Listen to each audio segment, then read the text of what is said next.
I was not the beauty you see standing in front of you. I was not this confident person. I was in the throes of puberty. Didn't quite understand that bathing every day was a good idea. And back then we didn't have solid antiperspirant. We only had roll-on, which was sticky, gooey, and icky, so I didn't use it. Then the no showering meant the hair was not as pretty as it could be, so when I curled it, it stuck in barrel curls. And of course, puberty, acne, and no social skills. Let's just say I was interesting. And this was back in the 70s. How many of you remember the 70s? Okay, so our wardrobe choices were questionable. And there was this boy in chorus class. He looked just like Sean Cassidy.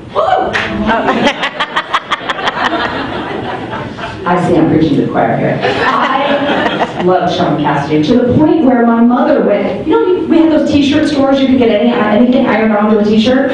So she got it ironed onto a piece of fabric and made it a pillow so maybe I could see with Sean Cassidy.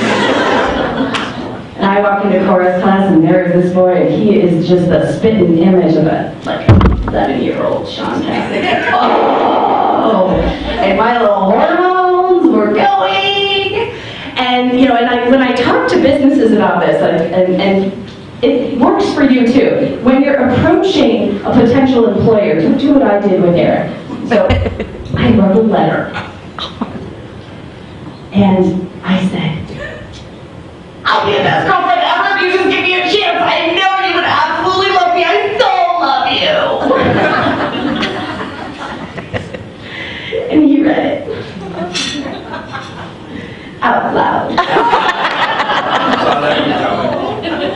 In front of the whole class. And so at this exact same time, I am having an epic, life-altering battle with my best friend, who sits next to me in chorus. And you know, in chorus class, you're assigned seats. You don't get to get up and move, even if you absolutely hate the person next to you. And we are having a battle. I am never going to speak to her again. Ever. She violated my trust, that's it, she said. And so Eric asks me in front of the entire class if I'm a virgin. Well, I have no idea what that means, but I'm only in 7th grade. And so I go, no. And my best friend is sitting here going, say yes, say yes, say yes. I'm thinking, you hate me. No. Even more emphatically. And he says, are you sure? I'm like, don't you think I'd know? Oh my.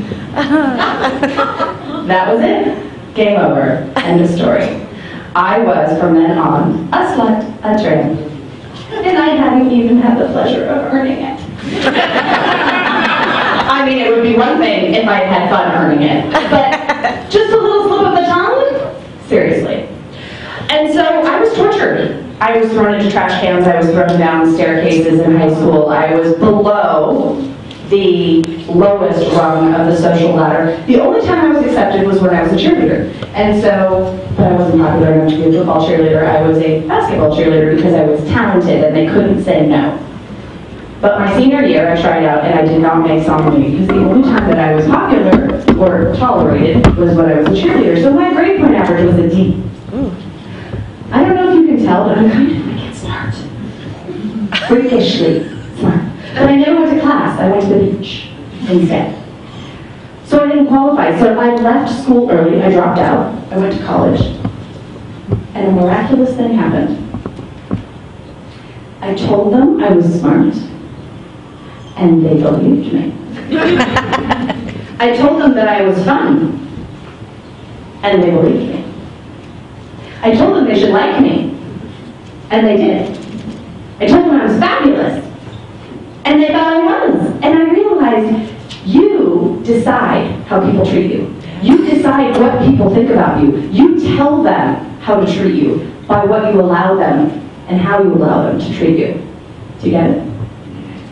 So how are you showing up to give them that first impression, to tell them what to think about you?